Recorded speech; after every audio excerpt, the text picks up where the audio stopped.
تمہارا دین کے اندر کردار کیا ہے، تمہاری فضیلت کیا ہے، حقوق کیا ہیں، تمہیں کتنا نوازا گیا ہے، اور تمہارا کردار بڑا شاندار رہا ہے، عورتوں کا بڑا تابناک اور خوبصورت کردار رہا ہے دین کے لیے ہمیشہ۔ بلکہ جتنے لوگ دین کے لیے تیار ہوئے، عالم ہوں، مجاہد ہوں، غازی ہوں، استاد ہوں، حافظ ہوں، ان سب کو تیار کرنے والی مائیں ہیں، اور وہ پوری جد و جہد کے ساتھ بھیجتی، تیار کرتی، محنت کرتی۔ انہوں نے ان کی تیاری میں بھی اور آبیاری میں بھی خوب کردار ادا کیا۔ اب یہ کہ مزید آنے والی نسل میں جو ہماری بیٹیاں ہیں، ان کو ہماری جو اسلاف میں خواتین گزری ہیں، ایک تو ان کے کردار سے ہمیں آگاہ کرانا چاہیے، تاکہ بچیاں بجائے آج کی کسی جدید عورت سے جڑنے کی بجائے وہ سیدہ عائشہ صدیقہ سے جڑیں، وہ سیدہ پاک سیدہ فاطمہ الزہرا سے جڑیں، وہ جو کنیزیں ہیں حضور صلی اللہ علیہ وسلم کے دین کی، حضرت ام سلیم کے ساتھ جڑیں، حضرت ام شریک کے ساتھ جڑیں، حضرت ام عمارہ کے ساتھ جڑیں، انہوں نے جڑنا ہو تو حضرت ام سلمہ کے ساتھ جڑیں، وہ ان سب خواتین کے ساتھ ان کا تعلق مضبوط ہو۔ اور دوسرا یہ بھی ایک بات یاد رکھیں کہ 40 50 60 عورتیں کسی جگہ نکل کے کوئی دھما چوکڑی کرتی ہیں تو وہ 22 کروڑ کے ملک میں رہنے والی ہماری پاک ماؤں کی نمائندہ کبھی بھی نہیں ہو سکتی۔ اس لیے دنیا ان کا چہرہ دیکھ کے، بلکہ ان کا مکروہ چہرہ دیکھ کے، ہمارے گھروں میں حیا کا پردہ پہن کے بیٹھنے والی عورتوں کو اس پر کبھی بھی وہ قیاس نہ کریں۔ الحمدللہ آج بھی مائیں پاک دودھ پلاتی ہیں تو رسول اللہ کا نام جپنے والے بیٹے پیدا ہوتے ہیں۔ تو اس لیے کوئی ایسی مایوسی، کوئی ایسی کمزوری، کوئی یہ نمائندہ نہیں ہے۔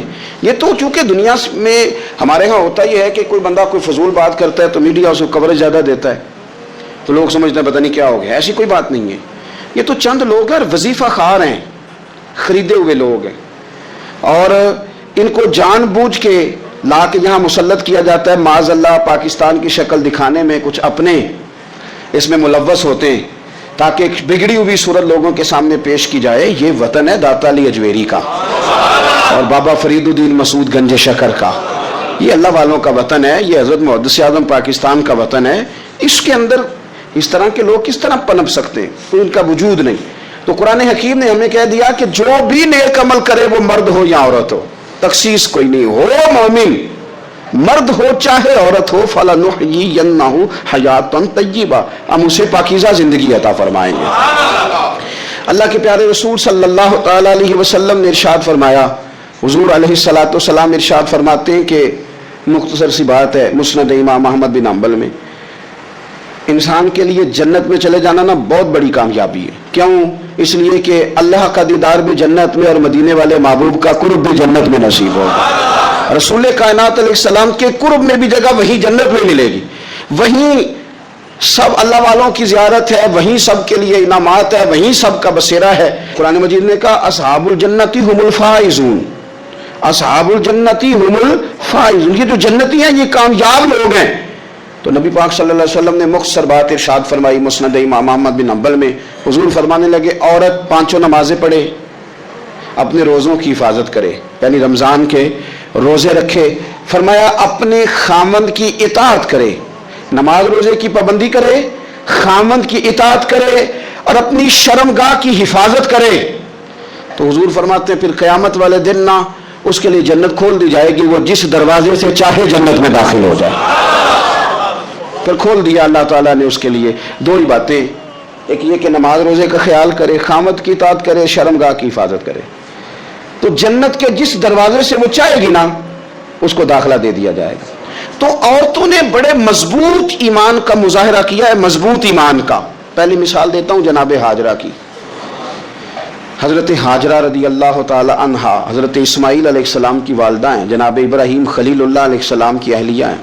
میں نے پہلے بھی ایک دفعہ کہا تھا، پھر کہتا ہوں کہ آج کل نا کاکروچ دیکھ کے، چھپکلی دیکھ کے چیخ مارنا یہ خوف نہیں، یہ فیشن ہے۔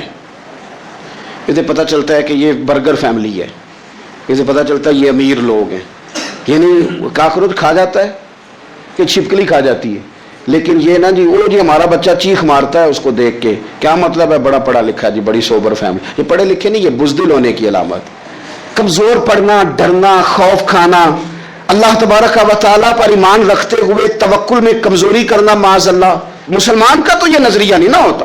اور مسلمان عورتوں کا ہر وقت رونا کہ نصیب پتہ نہیں کیسے ہوں گے, پتہ نہیں کیا بنے گا, میرا تو کچھ بان ہی نہیں رہا, جب بات کرنا رو کے کرنا, جب سنانا دکھ ہی سنانا. یہی حال ماں کا ہے, یہی بہن کا ہے, یہی بیٹی کا ہے, الا ماشاءاللہ کچھ اچھی بھی ہے. تو اس قدر زیادہ کمزور نظریات مسلمان عورتوں کے نہیں ہوتے. اور پھر ساری زندگی اگر یاد کرنا ہے تو دکھ یاد کرنا ہے, سکھ نہیں یاد کرنا. زندگی کے اندر جہاں کسی جگہ آزمائش آئی اس کا ذکر روز کرنا ہے, اور جو آسانی آئی ان کو بھول جانا ہے. حضرت ہاجرہ کو جناب ابراہیم خلیل اللہ علیہ السلام چھوٹا سا بیٹا دے کے وادی غیر ذی زرعین میں چھوڑ آئے, اتنی سی کھجوریں, ایک مشکیزہ پانی کا.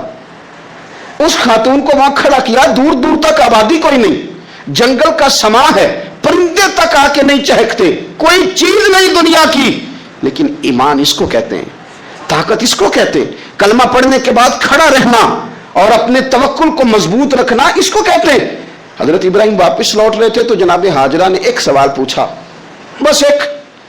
جناب ہاجرہ عرض کرتی ہیں, اللہ کے خلیل یہ اپنی مرضی سے چھوڑ کے جا رہے ہو کہ رب کا حکم ہے؟ میرے مالک کی میرے بارے میں یہی فیصلہ ہے, یہی رضا ہے, یا آپ اپنی مرضی سے چھوڑ کے جا رہے ہیں؟ تو جناب خلیل علیہ السلام فرمانے لگے, ہاجرہ نہیں, یہ رب کا فیصلہ ہے, یہ اللہ کی رضا ہے. تو آپ کو بخاری میں یہ لفظ ملیں گے. جناب ہاجرہ کہنے لگی پھر آپ فکر نہ کریں, اگر رب کا یہ حکم ہے تو پھر میرا رب ہمیں کبھی بھی ضائع نہیں کرے گا. یہ مضبوطی ایمان کی, یہ مضبوطی, رب پھر ہمیں کبھی ضائع. او میرے ملت کی بیٹیوں اور بہنوں, ساری امیدیں خامن سے کیوں لگاتی ہو؟ ساری امیدیں بیٹے اور بھائی سے کیوں لگاتی ہو؟ ساری امیدیں دنیا سے کیوں لگاتی ہو؟ اس طرح کرو, اپنی ساری امیدیں اپنے رب کے ساتھ وابستہ کرو. رب کی رضا پہ, رب کے فیصلوں پہ راضی رہنا سیکھو. اگر تم یہاں ٹھہر گئی نا تو تمہارے پھر آنسو بہیں گے ضرور پر اللہ کی بارگاہ میں, پھر تمہاری دعائیں کے لیے ہاتھ اٹھیں گے ضرور پر اس کا کرم طلب کریں, پھر کمزور باتیں نہیں کرو گے. اس طرح ایمان عورتوں کا مضبوط تھا. اسی طرح ہماری جو اسلاف میں خواتین گزری ہیں صحابیات, ان کا نا تبلیغ کا جذبہ بھی بڑا مضبوط تھا, بڑا مضبوط تبلیغ کا جذبہ. حضرت ام شریک رضی اللہ تعالی عنہا قبیلہ بنو عامر سے تعلق رکھتی تھی, پر مکے میں آئی ہوئی تھی, گھر گھر جا کے رسول اللہ کا دین بتاتی. ان دنوں میں نہیں جن دنوں میں پھول پھینکے جاتے ہیں تبلیغ کرنے والوں پر, جن دنوں میں نعرے لگتے ہیں ان دنوں میں نہیں, ان دنوں میں جب چھپ چھپ کے لوگ دین کی بات کرتے تھے. حضرت زید بن ارقم رضی اللہ تعالیٰ عنہ کے گھر میں لوگ بیٹھ کے دین سیکھتے تھے. یہ خاتون, مجھے آج کہہ لینے دیں یار, مجھے کہہ لینے دیں, ووٹوں کی ضرورت ہو تو عورتیں گھر گھر چلی جاتی ہیں, ایک سیٹ کی ضرورت ہو تو بیویوں کو گھر گھر بھیج لیا جاتا ہے. یہ دیکھو, یہ ایمان ہے رسول اللہ صلی اللہ علیہ وسلم پر, صحابیات کا یہ کمال ہے کہ گھر گھر وہ بھی گئی ہیں, پر ووٹ کے لیے نہیں, رسول اللہ کے دین کے لیے, رسول اللہ کے دین کے لیے گھر گھر حضرت ام شریک جاتی, جا کے نا, اور وہ طریقہ تھا نا, عورتوں کو قائل کرتی. بڑے کٹھن حالات تھے اسلام پر, اعلانیہ کوئی بات نہیں کر سکتا تھا.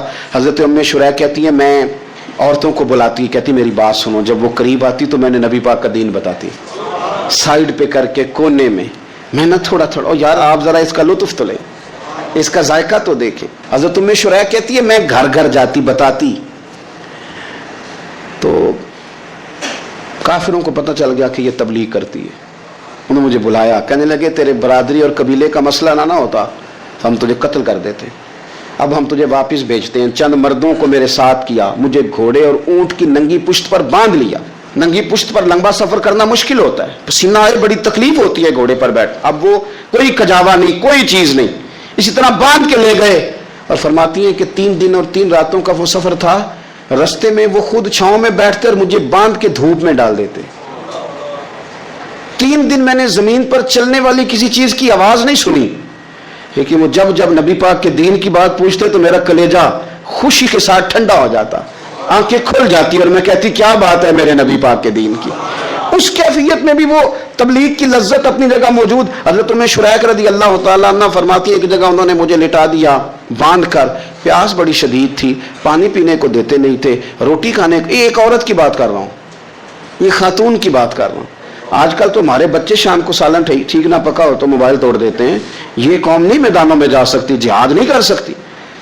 خاتون کہتی ہے کہ شدید پیاس تھی اور مجھے باندھ کے لٹایا ہوا تھا. مجھے جب تکلیف بڑھ گئی تو اچانک میں نے دیکھا پانی کا ایک ڈول برآمد ہوا ہے. میں نے اس سے تھوڑا سا پی لیا پر طلب ابھی باقی تھی، وہ پھر آ گیا برتن، میں نے پھر پیا، طلب ابھی باقی تھی پھر برتن آ گیا۔ امام ابو نعیم نے اس کو لکھا ہے حلیۃ الاولیاء میں، فرماتے ہیں تیسری دفعہ وہ پھر بھرا ہوا ڈول پورے کا پورا آ گیا، اب میں نے پیا بھی، اپنے کپڑوں پہ بھی چھڑکا۔ جب وہ سارے بیدار ہوئے تو مجھے آگے کہنے لگے کہ تو نے ہمارا پانی استعمال کیا ہے۔ فرماتی ہے پھر انہوں نے اپنے برتن دیکھے، مشکیزیں دیکھے تو بھرے ہوئے تھے، میرے قریب آ کے کہنے لگے یہ پانی کہاں سے آیا؟ تو میں نے کہا تم ابھی میرا عقیدہ نہیں سمجھے، یہ میرے رب نے مجھے دیا ہے، میرے رب نے مجھے دیا۔ فرماتی ہے مجھے باندھ کے لے جا رہے تھے، پر جب میری بات سنی نا تو بول کے کہنے لگے ہمیں سمجھ آ گئی ہے تیرا دین ہمارے دین سے بہتر ہے، تیرا عقیدہ ہمارے عقیدے سے بہتر ہے۔ اور ایک روایت میں یوں بھی ہے کہ وہ باندھ کے لے جا رہے تھے پر یہ کمال دیکھا تو کلمہ پڑھ کے مدینے والے کے غلام بن گئے۔ صحابیات نے نا بڑا جم کے دین کا کام کیا، عقیدہ، پھر تبلیغ، پھر میدان جہاد۔ عورتیں جہاد میں جایا کرتی تھیں، وہ زخمیوں کو پانی پلاتی تھیں، مرہم پٹی کرتی تھی، پہلے اپنے جسم کے ساتھ بڑی بڑی پٹیاں لپیٹ کے لے جاتی، جہاں کسی زخمی کو ضرورت ہوتی وہ پٹیاں کرتی، اور اعصابی طور پر مضبوط رہ کے میدان کے اندر جہاد وہ بندہ کرتا ہے جو یقین کامل کی دولت جسے نصیب ہو، جسے پتا ہو کہ یہ میں مروں گا تو میرا مرنا رائے گا نہیں، اللہ مجھے شہادت کا درجہ عطا فرمائے گا۔ لیکن اگر یہیں سے بندہ اپنے آپ کو مطمئن نہ کر سکے تو میدان میں جائے گا۔ یقین کامل ہو، اگر ہو یقین کامل پیدا تو پھر کٹ جاتی ہیں زنجیریں، پھر انسان آگے مضبوطی سے آگے بڑھتا ہے۔ نبی پاک صلی اللہ علیہ وسلم جب جہاد کے لیے تشریف لے جاتے نا تو عورتوں پر کسی نہ کسی شخص کو نمائندہ بنا کے چھوڑ کے جاتے تھے۔ ایک دفعہ مولا علی شیر خدا کو بھی چھوڑ کے گئے، حضرت عبداللہ ابن مختوم رضی اللہ تعالیٰ عنہ کو بھی ایک دفعہ چھوڑ کے گئے۔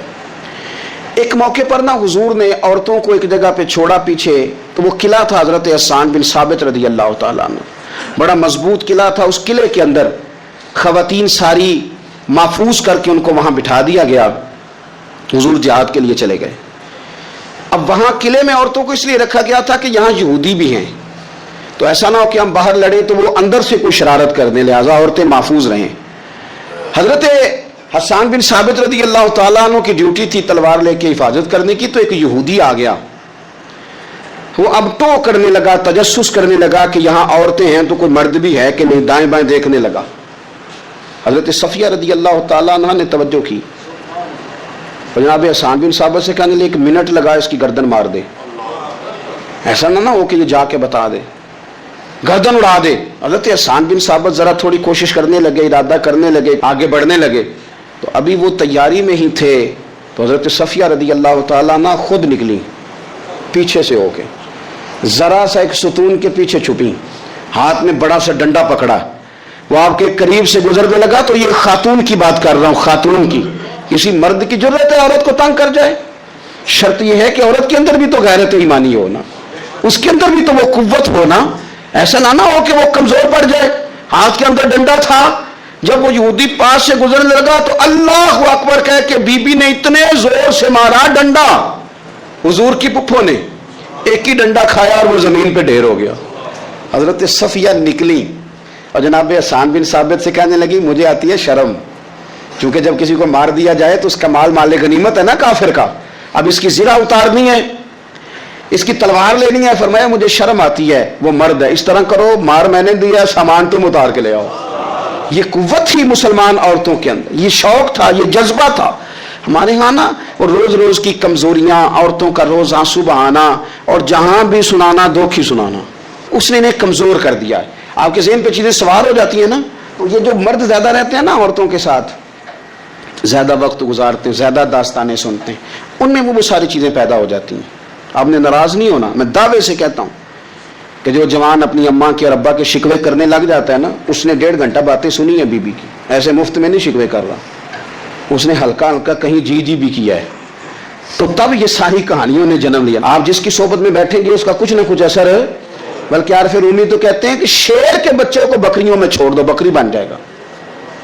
شیر کے بچے کو بکریوں میں چھوڑو، وہ بکری ہے، اس لیے کہ شیروں کی صحبت بندے کو شیر بناتی ہے۔ تو جب بیٹھنا ہی نہیں ہے، باتیں سارا دن یہ والی سننی ہے، ہر وقت رہنا ہی اسی داستان میں، پھر کمزور باتیں، پھر اپنے ماضی کے دکھ، پھر پتہ نہیں کیا۔